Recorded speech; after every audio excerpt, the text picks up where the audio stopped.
Mesdames et messieurs, aujourd'hui on va enfin parler de ce projet qui, ma foi, était quand même plutôt attendu. Il s'agit d'Abstract. On est donc sur une Layer 2 et pas une Layer 2 comme les autres, une Layer 2 qui utilise la technologie Zero Knowledge qui est empruntée à un certain ZK-Sync. Ce qui veut également dire que pour chaque transaction qu'on va faire passer sur Abstract, on va générer de l'activité sur la Elastic Chain. Si ce nom ne te dit rien, sache qu'il s'agit de la version Superchain de chez ZK-Sync. C'est donc plusieurs blockchains qui sont reliées de près ou de loin parce qu'elles utilisent la même technologie. Et je spécule sur le fait que si ZK-Sync devait faire un airdrop numéro 2, eh bien ce serait notamment l'activité sur ces blockchains dites élastiques qui serait prise en compte. On va donc faire le maximum pour faire deux pierres d'un coup. Voilà pour la petite introduction sur pourquoi on fait ça, et maintenant on va parler exactement de ce que c'est Abstract avant de se lancer dedans. Il s'agit de la Layer 2 de Lucanet qui a levé actuellement 11 millions de dollars, ce qui n'est pas une somme folle, mais tu vas voir pourquoi très bientôt. Lucas, c'est ce mec là que tu peux voir à l'écran, et tu peux d'ailleurs voir qu'il a une casquette qui est plutôt stylée avec un logo qui normalement ne t'est pas inconnu. Lucas, c'est tout simplement le fondateur des Pudgy Penguins. Et je pense pouvoir dire, sans trop me faire de détracteurs, que c'est la collection NFT la plus connue de ce cycle. Je veux dire, le gars, c'est vraiment un crack, il a réussi à développer une marque derrière Pudgy Penguins. Et si ta grand-mère, quand elle t'envoie des gifs, bah de temps en temps, il y a des pingouins dessus, il y a de bonnes chances que ce soit un peu à cause de ce mec-là. Tu l'auras compris, quand Lucas fait un truc, et ben en général, les gens, ils vont regarder ce que Lucas il est en train de faire, et ils vont essayer de prendre position dessus. Alors quand on a appris que le nouveau jouet de Lucas, ça allait être une Layer 2, et ben tout simplement, on va bridger et on va regarder ce qu'il y a à faire dessus. Et ce malgré le fait qu'on soit sur un projet qui n'a pas levé une somme folle, avec seulement une levée de fonds de 11 millions en juillet 2024, ainsi qu'une deuxième levée de fonds non déterminée en novembre 2024. On notera d'ailleurs que le deuxième investisseur ici, c'est Animoca Brands, qui, si tu ne les connais pas, est un fonds d'investissement qui est plus ou moins spécialisé dans tout ce qui va être gaming et NFT. Très bien, maintenant, moins de blabla, plus d'action, à qui ça s'adresse de débarquer sur Abstract et de faire des transactions dessus. Je te coupe 2 petites secondes, est-ce que tu es au courant que cette semaine, il y a eu entre 7 et 8 airdrops à Clem? Certainement pas parce que t'as pas des heures et des heures à te balader sur Twitter tous les jours, et c'est juste normal en fait. C'est un problème que j'ai rencontré aussi, et c'est pour ça que je me suis dit que j'allais faire un récap toutes les semaines de toute l'actu airdrop. Si tu veux un petit exemple d'à quoi ça ressemble, voilà ça à l'écran, c'est l'édition de la semaine dernière. Il y a absolument tous les airdrops à Clem, il y a plein de petites actions à droite, à gauche, et également quelques alphas quand on trouve des trucs assez intéressants à partager. Tu reçois ça dans tes mails tous les samedis à 18 h et c'est gratuit. Et si tu veux la prochaine édition, c'est directement le premier lien en description. Et dans le cas là où tu arrives un petit peu après, pas de panique, tu vas simplement sur le site et tu peux voir les dernières éditions qui ont été publiées. Voilà, on retourne à notre vidéo. Ici, on n'est clairement pas sur un play de liquidité, d'ailleurs il me semble qu'elle est même pas prise en compte. Et la DeFi sur la blockchain est quasiment inexistante, avec 7,26 millions déposés dessus, mais en réalité quand on zoome et quand on regarde de plus près, il y a 7 millions quasiment qui sont déposés sur réservoir autrement dit relais, qui du coup est un bridge et donc de la liquidité pour bridger. Autant te dire qu'au niveau de la DeFi, il n'y a même pas 500 000 $ qui se battent en duel. Et ce à juste titre parce que c'est juste pas le créneau d'Abstract en fait. Ben ouais, tu vas pas demander à une blockchain qui est dédiée au NFT et au gaming d'avoir de la DeFi de fou furieux. Ce qui veut donc dire qu'on sera certainement pas sur un play de liquidité linéaire, et donc on est plutôt sur un play qui est actif, dans l'objectif de choper un potentiel airdrop d'Abstract dans le futur, et également de commencer à marquer ton activité sur un ZK-Sync numéro 2. D'ailleurs, la vidéo sur ce sujet que je t'ai promis il y a déjà 2 mois, allez, un truc comme ça, elle va vraiment sortir, mais je serais pas étonné que tu me crois plus à ce stade-là, parce que ça fait 7-8 fois que je te dis, ouais, elle va bientôt sortir, elle arrive, voilà. Non, tu peux considérer cette vidéo un petit peu comme un prélude à ZK-Sync numéro 2. Donc on est plutôt sur un play qui s'adresse aux personnes qui ont des petits wallets, aux personnes qui ont un minimum de temps, parce qu'on va avoir quand même quelques trucs qui sont assez récurrents à faire dessus, et également aux personnes qui visent une très belle empreinte on-chain, ainsi que de l'activité sur un certain ZK-Sync numéro 2. Voilà pour le profil type qui va s'intéresser à cet airdrop là. Moins de blabla, plus d'action, comment est-ce qu'on débarre dessus et qu'est-ce qu'on fait dessus? L'étape numéro 1, tu la connais, c'est de passer par un bridge. Alors soit on peut passer par le bridge officiel, mais entre nous c'est pas trop mon truc. De mon côté, je préfère passer par Jumper, déjà pour toucher Jumper, mais également les différents projets qui lui sont rattachés. Et donc ici on a vraiment deux options qui vont se dessiner. La première, c'est de passer par Relais qui a récemment levé 14 millions et qui est l'un des meilleurs bridges, il n'y a pas grand chose à dire de plus. On est sur un bridge qui est quasi instantané en 3 secondes, sur lequel tu récupères ta valeur en 1,2.1 et avec des frais de gaz qui sont de l'ordre de moins du centime. Si tu veux juste bridger et peut-être taper un airdrop à côté, c'est vraiment la meilleure option. Et sinon, si tu vises plutôt un layer 0, tu as l'option via Stargate, soit en rapide, soit en lent. L'une prenant 4 minutes et coûtant coûtant 7 centimes, l'autre prenant 1 minute et coûtant 17 centimes. Au niveau des fonds à déplacer sur la blockchain, je pense que je partirai sur un petit 0,03. Avec ça, tu devrais être tranquille. Tu verras que c'est largement suffisant dans un premier temps. Tu noteras d'ailleurs peut-être que j'ai ce petit logo Rabbi ici, et peut-être également que j'ai changé de setup. Ouais, c'est le cas, et c'est pour ça que c'est un petit peu différent de d'habitude. C'est vraiment la première vidéo que je tourne avec, même si j'ai déjà fait un petit peu de montage, et ça s'est très bien passé pour le moment. Donc n'hésite pas à me dire si tu remarques des trucs bizarres, des trucs que t'aimerais que je change, etc. Je sais pas, la voix qui est pas bonne. Il y a peut-être 2-3 manips à faire, histoire que ce soit un petit peu mieux. Et normalement, au niveau de l'écran, maintenant, on sera vraiment sur un full screen, donc ça devrait être un petit peu plus sympathique. Il y a aussi plus d'images par seconde, une résolution plus haute. Bref, normalement, ça devrait te régaler. Et concernant Rabbi, vu que j'ai changé d'ordi, j'ai simplement réinstallé tous mes navigateurs, et je me suis dit qu'on allait partir sur Rabbi cette fois, parce que j'avais juste la flemme de le faire sur mon autre ordi. Et si tu veux savoir, sur les premiers jours d'utilisation, je suis pas du tout déçu. Voilà, j'ai fini de raconter ma vie, on peut passer à la suite. Une fois que tes fonds sont sur Abstract, tu pourras aller voir juste ici en sélectionnant la bonne blockchain, et c'est là normalement que tu vas te faire frapper par la spécificité de la blockchain. C'est qu'on va utiliser deux wallets différents, dans un premier temps un pour tout ce qui va être DeFi, donc tout ce qu'on va retrouver sur la page de DeFi Lama, spoiler vraiment pas grand chose, et un deuxième wallet qui est juste ici et qu'on va utiliser pour interagir avec Abstract, qui est le Abstract Wallet directement. Pour l'utiliser, il faut simplement aller sur la page d'Abstract, d'ailleurs je te mettrai tout en description, cliquer sur Login to Explore, et là tu as cette jolie interface qui franchement est bien foutue avec ce petit niveau de 3D là, j'aime beaucoup. Il va te proposer trois façons de créer ton wallet ou alors de te connecter si tu en as déjà créé un, soit avec un compte Google, soit avec un wallet existant, soit avec un passkey. Je vais me connecter avec mon wallet,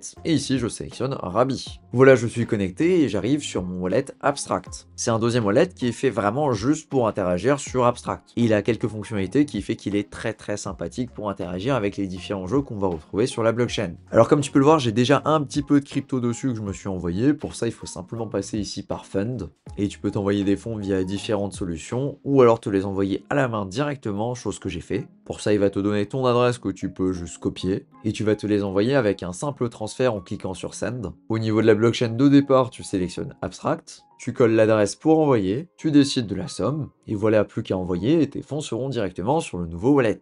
Attention, ton adresse pour le wallet Abstract, elle est valable uniquement sur Abstract, et si tu envoies sur un autre wallet, tes fonds seront perdus. C'est exactement le même fonctionnement qu'un safe par exemple. Une fois que tu as top up, tu vas voir les fonds qui vont s'afficher ici et ici. On peut voir que je me suis envoyé un petit peu d'Ether et que j'ai également un petit peu de Pengu. Et maintenant, on va aller dans la boucle de gameplay, si on peut appeler ça du gameplay principal d'Abstract. Pour ça, on va passer dans l'onglet Reward juste ici. Et on se retrouve face à quelque chose qui peut donner des sueurs froides à n'importe quel chasseur d'airdrop. Un modèle à points qu'ils ont renommé en XP.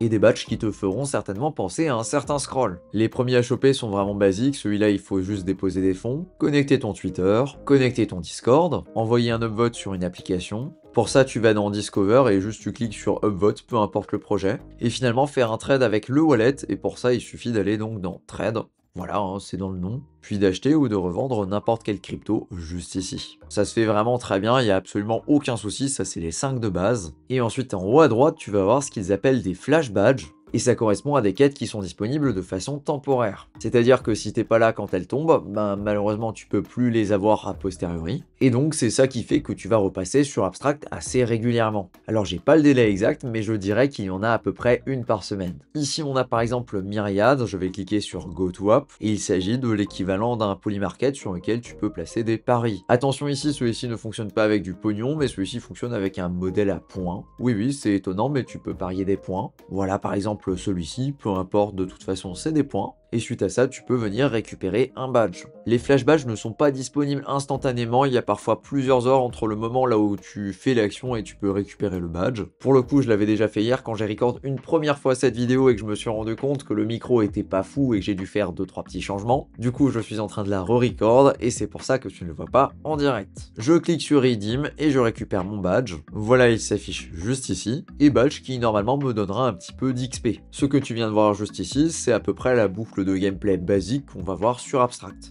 À partir de là, ce qui va être intéressant, ça va être de partir à la chasse à l'XP, et pour ça, il faut interagir avec différents projets. Tu vas les retrouver dans la partie Discover juste ici, et ce seront les différents projets qui seront également mis en avant pour les badges. Par exemple, ici, on retrouve Myriad. Pour le coup, j'en ai pas encore exploré plus que ça, mais on peut le faire en direct avec ici, par exemple, le premier, Captain & Company. Ok, Play Now. Ouais, je vais jouer directement sur l'ordi. Ah, et ça demande de télécharger un truc, donc ça je suis contre, donc ça je ne télécharge pas et je ne valide pas. Ok, ça commence bien. On a ensuite une deuxième application avec une course de cafard. Oui, oui, ça ne s'invente pas. Alors je te l'ai pas montré tout à l'heure parce que j'étais déjà login, mais en fait pour chaque application il faut se login et ça va te demander de te reconnecter à ton Abstract Wallet, plus certaines permissions si nécessaire. J'approuve, et voilà, ça ressemble à ça. Alors on va jouer, je pense que c'est ce bouton là, mais si je crois que j'ai fait une bêtise et que malheureusement je vais pas pouvoir te faire de démonstration en temps réel. Dommage, dommage. Ensuite, il y a du Moonshot. Moonshot, c'est le pump fun local. Je vais pas détailler plus que ça, je pense que c'est pas nécessaire. Ensuite, on a Dupper, ça c'est un truc de casino, ça m'a pas plu, c'était le truc de la première semaine. Myriad qu'on a déjà vu, et ici on a un truc qui s'appelle Viti, je sais pas ce que c'est. Alors a priori c'est un truc avec des puzzles, allez hop, on prend le premier. Et a priori c'est un genre de jeu là où tu dois miser une certaine somme, et si tu devines le mot, tu vas gagner un multiplicateur sur ce que tu as misé. Pourquoi j'ai l'impression que tous les jeux qui présentent sur Abstract, c'est à peu de choses près du casino. En tout cas, franchement, ça me botte pas plus que ça, ce genre de truc. Moi, on m'avait dit qu'il y avait des jeux, mais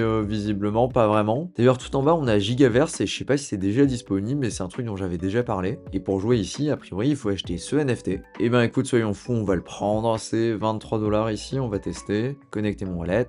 Et très bien, Buy with Ethereum. J'approuve. Je dois d'ailleurs dire que l'expérience est quand même vachement smooth, hein. Franchement, il n'y a rien à dire. Ok, je retourne sur le site, je fais un F5. Et ben, je viens d'acheter un Noob Pass, pourquoi tu me laisses pas passer? Je vérifie, mais sur Abstract, je l'ai bien juste ici. Alors, je sais pas, je vais me déconnecter et me reconnecter, peut-être. Ok, super, bah écoute, let's go. Alors, ça charge pas, c'est un peu bizarre. Ok, on va tester avec un autre pseudo, hein, Cryptomage tiré du bas.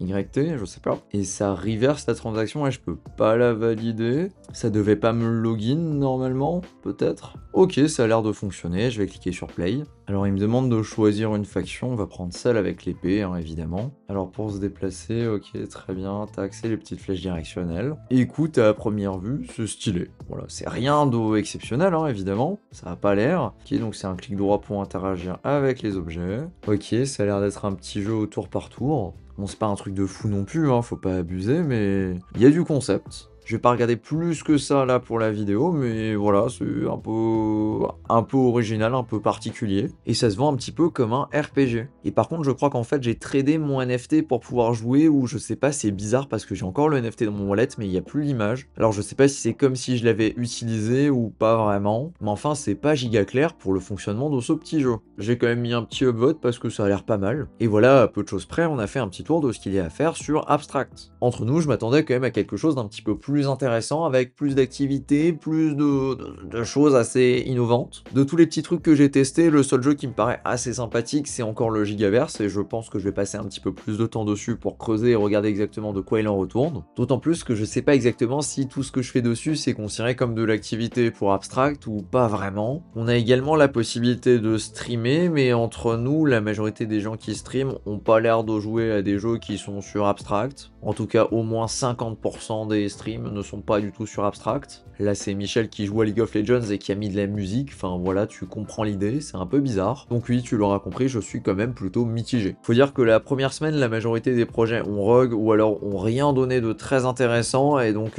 évidemment, ça donne pas une très belle image de l'écosystème. Mais là, ça a clairement l'air de repartir un petit peu plus. Je pense qu'il y a vraiment son petit écosystème qui est en train de se faire, et puis bon, faut pas trop leur en demander non plus. C'est un truc qui a vraiment été giga hype, alors que c'était même pas lancé. Je pense que c'est une blockchain sur laquelle il faut peut-être se positionner maintenant, regarder pour Mint les quelques NFT qui sont disponibles dessus, notamment ceux des collections qui sont intéressantes, et revenir dans plusieurs mois voir ce que ça a donné, s'il y a plus d'activité sur la blockchain, si ça commence à se développer. Parce qu'il faut pas oublier non plus que les belles choses, ça demande énormément de temps. On va reprendre le concept de Base. Base, pendant longtemps, pendant plusieurs mois, il y avait pas grand chose dessus, il se passait pas grand chose, c'était ennuyeux avant que ça commence à prendre. Donc non, ça m'étonne pas plus que ça que Day One, il n'y a pas déjà 50 000 trucs à faire et que ce soit pas la blockchain la plus intéressante au monde. En tout cas, voilà, tu l'as enfin cette petite vidéo sur Abstract. Si ça t'intéresse de tenter l'expérience, je te mets tous les liens en description. Et sur ce, nous on se dit à ce soir pour le récap de la semaine.